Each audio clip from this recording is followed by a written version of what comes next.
Hello and welcome to the Leveraged Podcast. I'm Paul Richard, your host today, and we have Dale Napier here this morning, and it's good to have you with us, Dale. How are things going with you? Good. We're starting to get pretty busy. Are you? Yeah. That's also awesome. Your company name is Residential Comfort Pros, and which is an HVAC company, and you're based out of Marshfield, Missouri. So we have a chance to meet, or we've had a chance to meet several times at networking meetings. Got to know you a little bit better, so I was super excited to have you on with us. Give our listeners a little bit of background on you, Dale. How did you get into this business, and how are things going?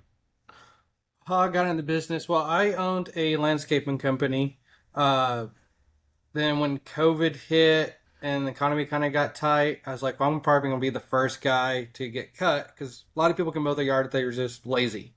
So Sure. I got out of that. I had several HVAC companies that wanted me to come over and learn the trade and possibly run their business. So I took that opportunity and fell in love with it ever since then. And that's I I eat, sleep, and dream it pretty much. I mean, I'm always learning, always studying, trying to find events, watch YouTube, other YouTubers that does HVAC. People are like, "Do you ever get tired of HVAC?" I was like, "No, not really." So, like you work all day, then you come home and watch other people work all day. I was like, "Yeah, pretty much." So That's awesome. That's awesome. Yeah, that's very similar to my world, and not today, but I was in the electrical business for so many years, and it just gets into your blood, and you're just curious about. I like watching. I was watching plumber videos last night, actually. So I was like, always trying to figure out new things. There's always new construction products and things out there as well. So, well, that's super exciting. And so, did you go to school for this, or did you just learn it in the field? I How did you just get your education?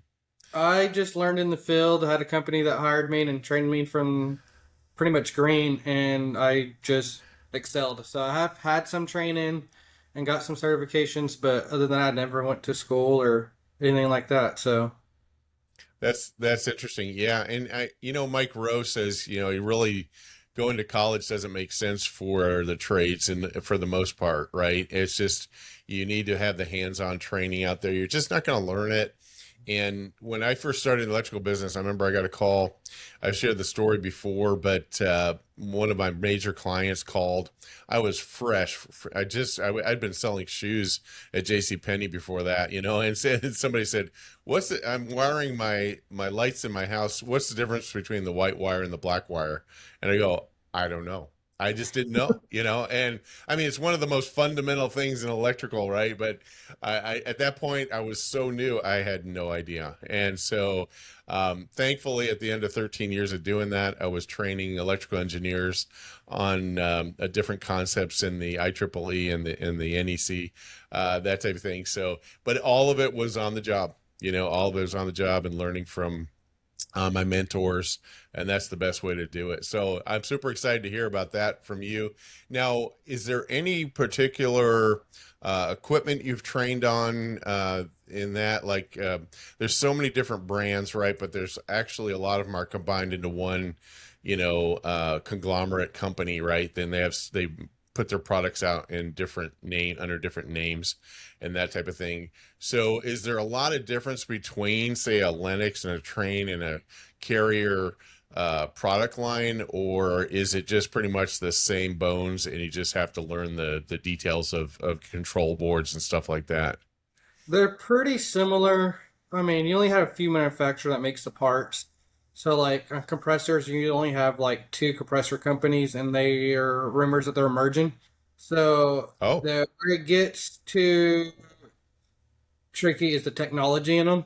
So I'm a train supplier, and their technology in those are seem to be more advanced than other ones, other companies. So there's a learning curve there. The way they use relays and the spots they put them in cycles, it gets a little tricky sometimes. So, but other than that, they're pretty much the same. Especially if you just go with your basic model 13 or 14 series system, they're all pretty much the same. are there any emerging technologies that you've discovered in your research that are pretty interesting and that are up and coming? Um, I Yeah, there's some. I think they're trying to figure out how to put some AI in this stuff. So, and the computer, like some of your commercial stuff, I want to say it's Carrier is coming out where like we have to hook up gauges every time to systems. Well, not every time, but a lot of times we have to hook up gauges. So now they're coming out with a thing where they have a display on the system that reads all your pressures, so you don't have to carry gauges and all that. So that's kind of neat. So it's going to tell you your subcooling, your superheats, your evaporator temperatures. So that'd be pretty neat to be able to do it all from just a unit and having to carry less tools up on a rooftop or whatever. So Very good. And I mean, I guess if it was Wi-Fi connected, you could do a kind of a pre-study of what's going on before you even get there, right? So, yeah, I um, do know Train has something similar. I don't know about any other companies, but yeah, we can. They have a system where we can tie in. It'll notify like our office or anybody's office that maintenance is due. The filter needs to be changed. It'll update when the system's not running right. So it'll update our office so we can call the customer. And a lot of times the customer's like, "Well, it seems to be running fine." I'm like, well, the reports are showing that it's not. There's something wrong with it. So that's pretty neat how they're coming out with that as well. that's cool. I'm imagining eventually they're just going to put cameras, on the A coil and cameras on the stuff, and you can just look. I mean, you can look in your refrigerator, some of your refrigerators now, and see if you got milk in the in the Right, yeah, refrigerator on or the not, screen. Yeah, it's insane.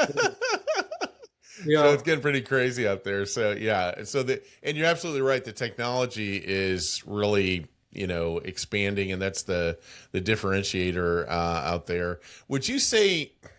I mean, some of the videos I've watched on HVAC recently, they're saying, well, they're making them with a service life for, let's say, an average household unit is, I'm seeing like 8 to 10 to 12 years on a lot of these. Is that true, or what are you seeing in the field? that's what they're saying. I feel like we're in like a replacement society. Everything doesn't last that long, but I think it comes down to maintenance. This is one thing: homeowners will stay up on their maintenance, and two, companies that install them. I've worked for a company, and I really like their ideal of how they install their equipment. Their intentions to install equipment, and it's kind of what I run by is, or we're going to install this thing to make it like last a lifetime, which that's not realistic, but that's our goal.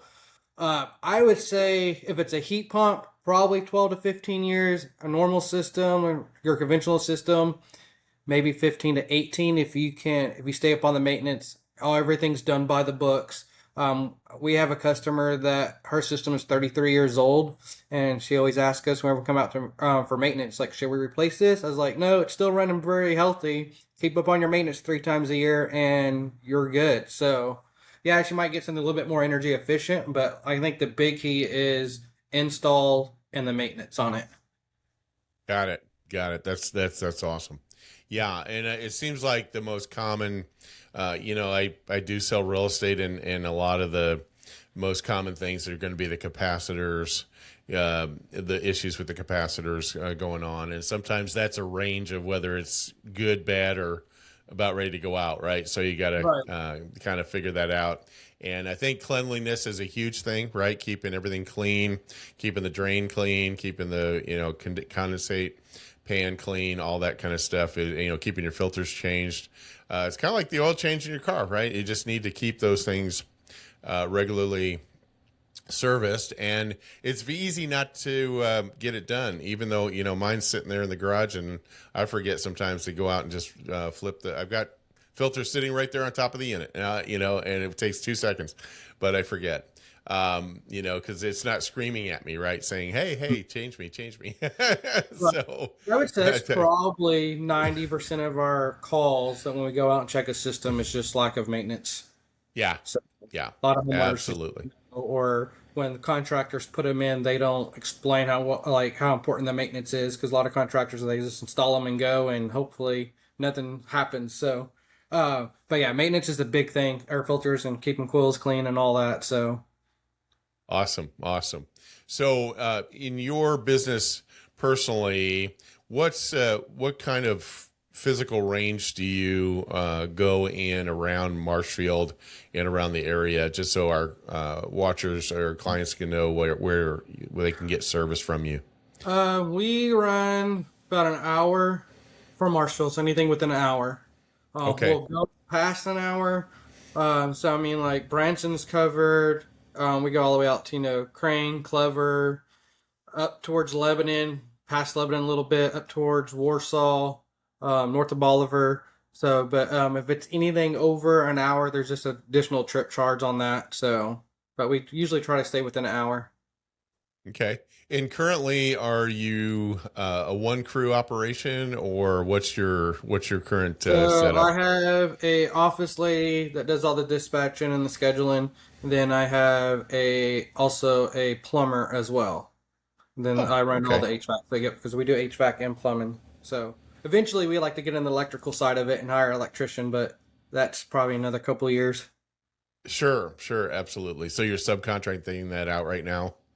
Yeah, I don't sub it out. I just have an electrician that I recommend that I give a call when I need something done. So I see. Okay. Very good. Very good. And so in the world of residential, what are some of the biggest, other than no, maintenance, lack of maintenance or deferred maintenance? What other issues are you seeing? Is there any other major things that are coming up as far as? I did have somebody mention to me the other day, if you don't size the system right, then that can bring issues. Do you see many issues with improper sizing or installation out there? on the sizing, honestly, I have not seen anything that's not installed the right size. So Okay. which is a good thing. Um, Insulation, I feel like there that could be improved. There's a lot of bad insulation jobs in there. So, and that's the crazy thing. It could be installed completely wrong or not done by the books, and you won't notice, 2, 3 years later on down the road. It'll run for a while, but that's a lot of the things that we're coming across is um, bad insulation. So back in, the 80s or whatever, when people were doing it, the technology has changed, the process has changed, and you got some of these old timers like, oh, we didn't do that back in the day. It's like, well, everything's more touchy, more finicky nowadays. So there's just Yep. a lot. Even in the last 2 years, what I did 2 years ago, how to install them, is completely different now. There's different process they added into it and different steps, and so that's the biggest thing that we're running into is some of these systems are like 3 years old. They're failing because they wasn't installed correctly.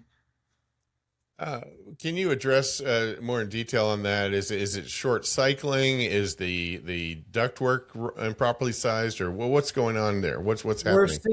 We're seeing that the duct work is not right. That's what we've run in a couple of those. We've probably done 3 duct replacements in the last couple last month actually.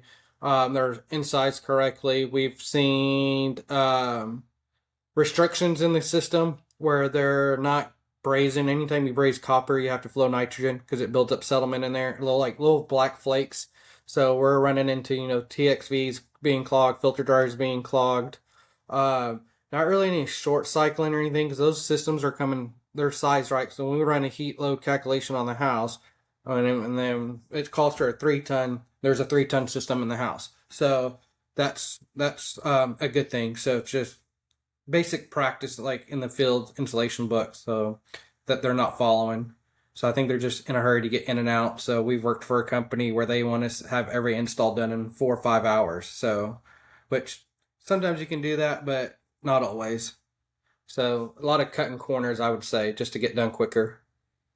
Very good. And I wonder sometimes about return air setup. Like in my place, I bought a new construction place about 7 years ago, and they did a really good job of return air flow. It's got a single point of return, but it's open stairwell and everything, and so the flow is really good.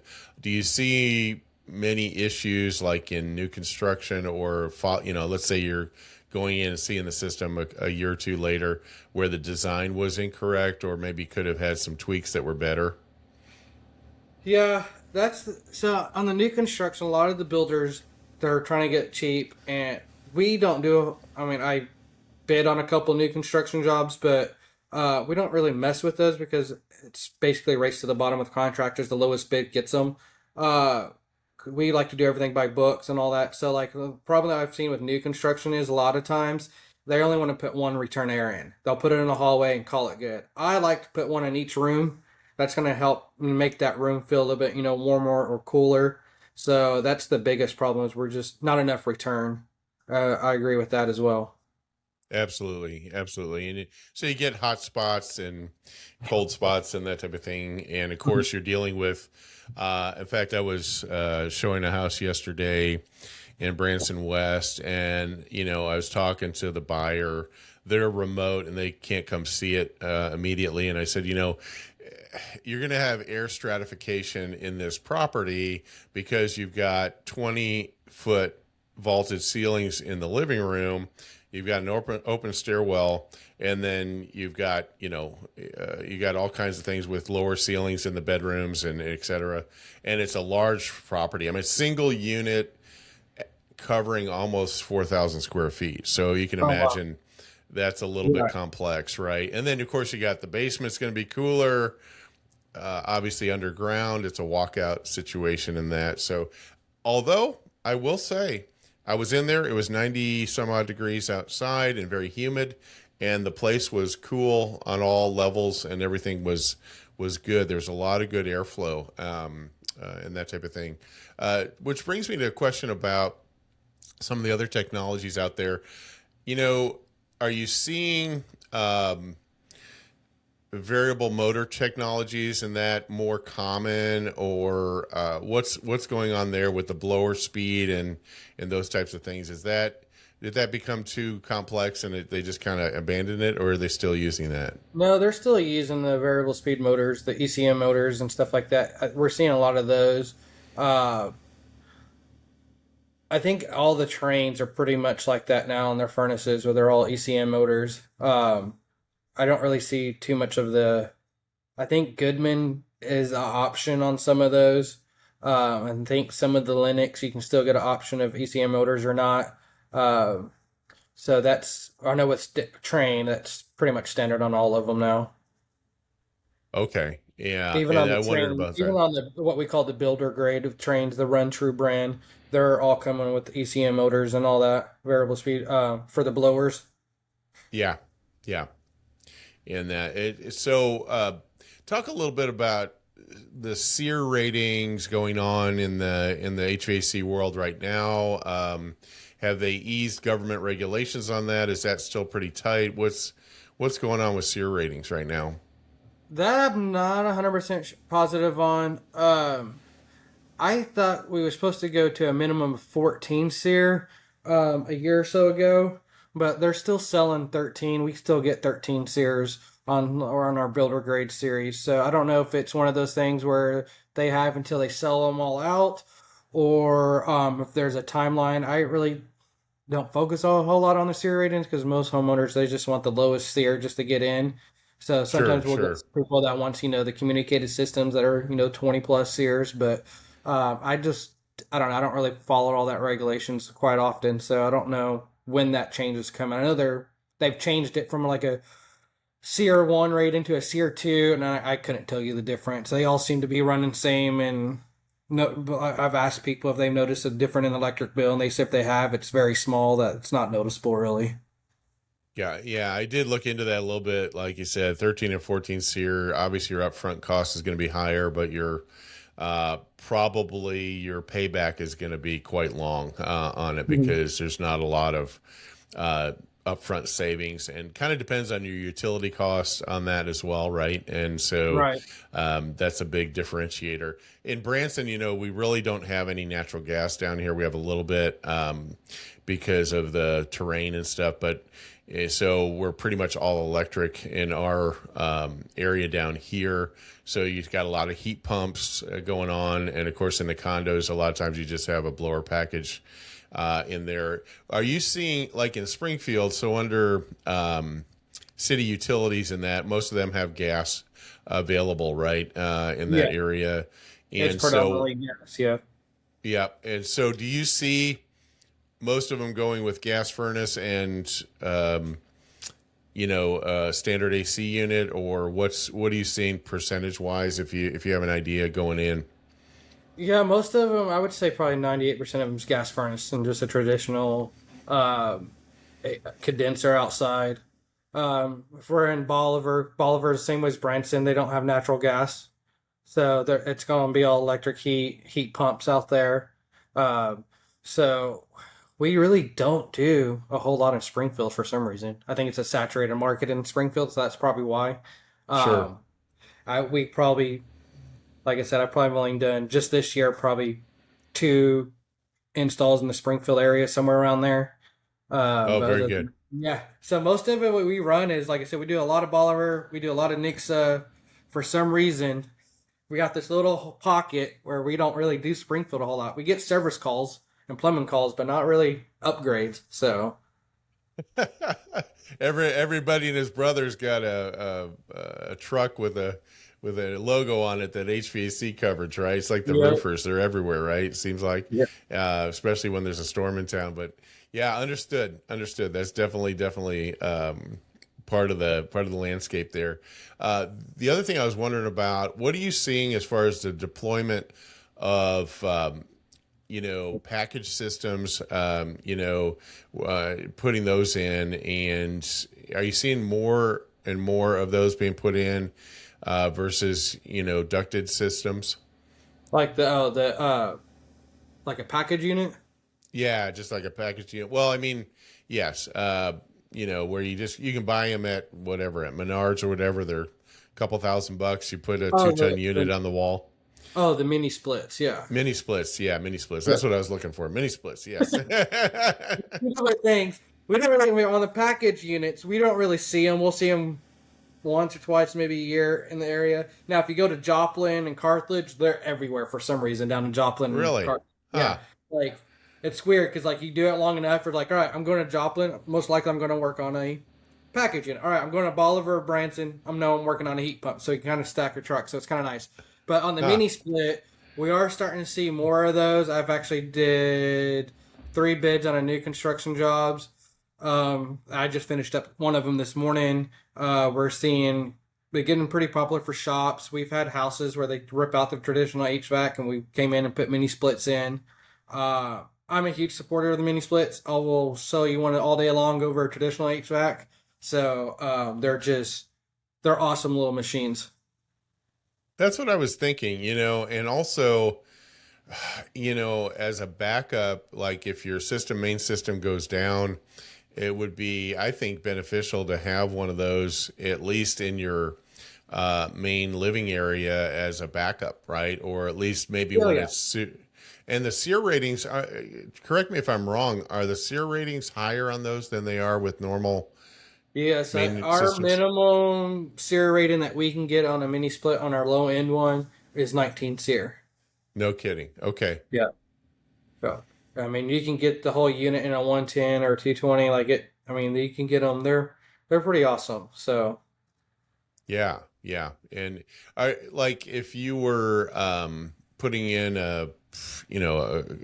I guess a barn dominium or a condo, like a outbuilding, something like that. That makes perfect sense, obviously, for that as well.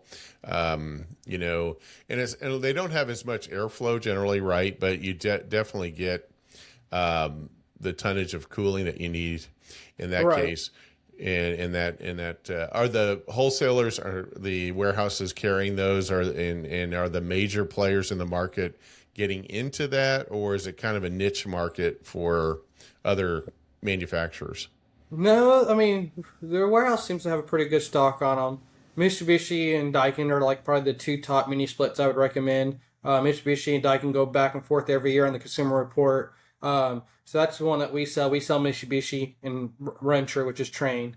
Um, they seem to be pretty easy to get. I mean, they've been around. I mean, 20 plus years overseas. So we're just now seeing them over here within, I would say, the last few years. So I think the hardest thing is like on the mini split is like you were saying earlier, you can go to Menards and buy the cheaper ones. So I think that's what's making it harder for contractors right now to push those because the price of what we pay for them on like actually a good brand compared to like what you get off of Amazon. When we've seen some on Amazon the other day for like $800. So a customer asked if we would install it. We've never heard it. So I looked it up and it was like 800 bucks on Amazon. I'm like, that's not going to last long. So when we've worked on those, a lot of companies won't work on those Amazon mini splits and stuff like that, but we will because I like mini splits. The problem is if you go, Amazon or Menards or something like that, the no brand ones.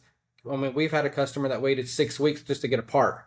So you're basically almost a whole summer without air conditioner. So, but that's Yeah, the biggest yeah. issue I see right now is just competing with, Amazon and Home Depot and stuff like that on the Mr. Cools. And so, That's definitely a consideration on there, and being thrifty in that regard may end up costing you in the long run, right? And like the room I'm sitting in, my office here used to be a computer room where they had computers in here. So there's a mini split over my head that hasn't worked in the last 5 years that I've been here. So, but we have our main unit running, so it's fine. But I understand exactly what you're talking about because it's a control board, and they might be building them today in China, and then tomorrow they're not building them anymore, right? So the control board for that's not going to be available. You're just not going to find it, and right. so that's actually what happened on this one, and the brand called Quiet Side. Lord knows when it was put in, 16 years ago or something. So, but well, that's really cool. Now let's talk about your plumbing side. So you got a plumbing side.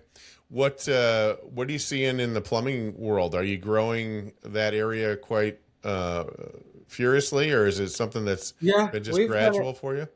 Yeah, we've done it from the get go. So lately, our actually plumbing side is probably more busier than our HVAC side right now. No Uh, kidding. yeah. So we do a lot of drain cleaning. We do a lot of water heaters. Those seem to be the two things that we do is just drain cleaning and clearing and water heaters. We do a lot of water heaters. So What's the most common drain problem that you're seeing? Is it usually in a residential? Is it usually the main getting plugged up with something at that point, or what are you seeing? yeah, we see a lot of roots issue. Um, roots growing into the lines, and we see a lot of clogs due to the flushable wipes that said are flushable, but Oh, yes, they're yes. not flushable. They don't dissolve and break down. I mean, they'll flush down the toilet, so I guess they can get away with saying it's flushable, but they don't break down like toilet paper does. So that does clog and back up septic tanks and all that. So that would be I would say the two things: roots and flushable wipes. Interesting. So, okay, and I did a lot of real estate sales in St. Louis, and it was iron pipe, in obviously because a lot of the houses were 100 years old or so. So iron pipe out to the sewage main, and I mean, basically over the years that would just deteriorate, and it was literally you were flowing sewage through a hole in the ground, because the metal had gone away, and we would see a lot of root intrusions in there. So most home sales that I did in the city of St. Louis, we were doing, we'd run a camera down there and see what's going on, that type of thing. Of course, there was a lot of offsets that would occur as well. They had clay tile, pipes in there as well, and those would crack, and their seams aren't that great, so you'd see root intrusions coming through there. Do you run cameras through very often? Is that something you do regularly, or what's going on Yeah, we there? do that on every drain cleaning job. So after we get the blockage, sometimes we'll run it in there and see if we can see the blockage while it's full. If not, we'll clear it out and we'll run the scope through there again to see what caused the issue. So see if there's any true roots or if there's any bellows in the pipes or a cracked pipe or somebody ran over it in the yard or something with a big truck. So, but yeah, every job that we do, we run a scope through it.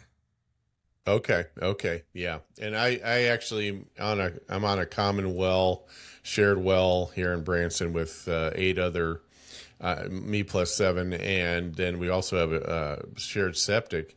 And our manager is constantly saying, ladies, do not flush your stuff down there, because they keep having to have Borbins come out and pump it, and fix it and stuff like that. So I certainly understand that. So yeah, in that regard, yeah, don't flush that stuff down there.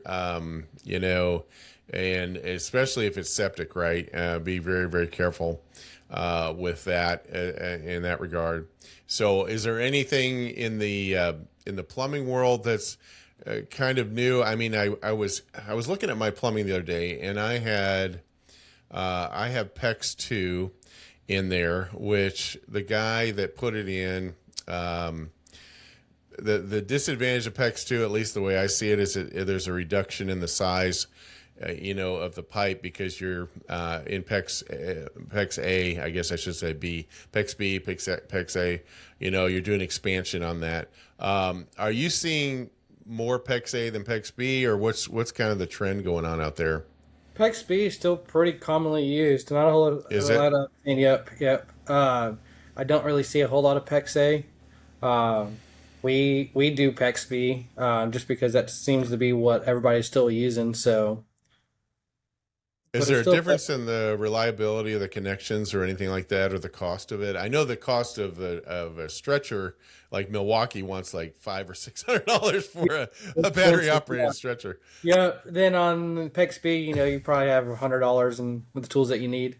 Uh, no, I haven't seen any issues with the PEX Bs or the fit-ins or anything. They seem to be pretty good.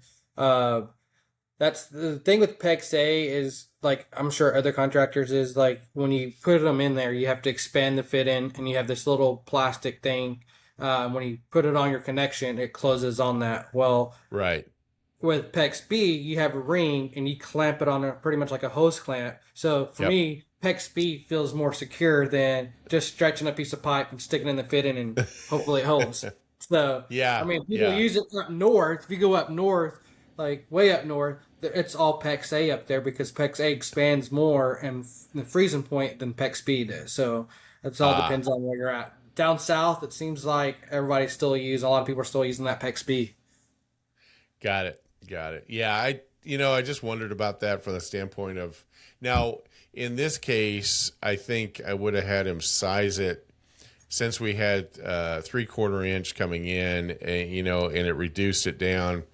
I think it's affected my flow rate and water pressure somewhat. Probably not the pressure, but the flow rate Mhm. in there as well. So very, very interesting. Do you do much with reverse osmosis systems and that type of thing, or what are you seeing there? No, never. I haven't come across one, or I've never installed one.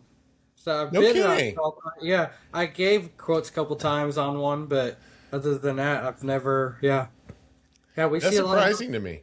Yeah, we don't see those a whole lot. I mean, and surprisingly, we don't see a whole lot of water softeners or anything like that either. So, which I think every Huh. house should probably have one. But Yeah, yeah, that's really, really interesting because I've got both. I've got a whole house filter, then it goes into a water softener, then it goes into RO unit, and for the drinking water and that as part of it. So very, very interesting that you don't see that very much out there. no. Um, in because I was going to ask you, you haven't installed very many water softeners then either, right?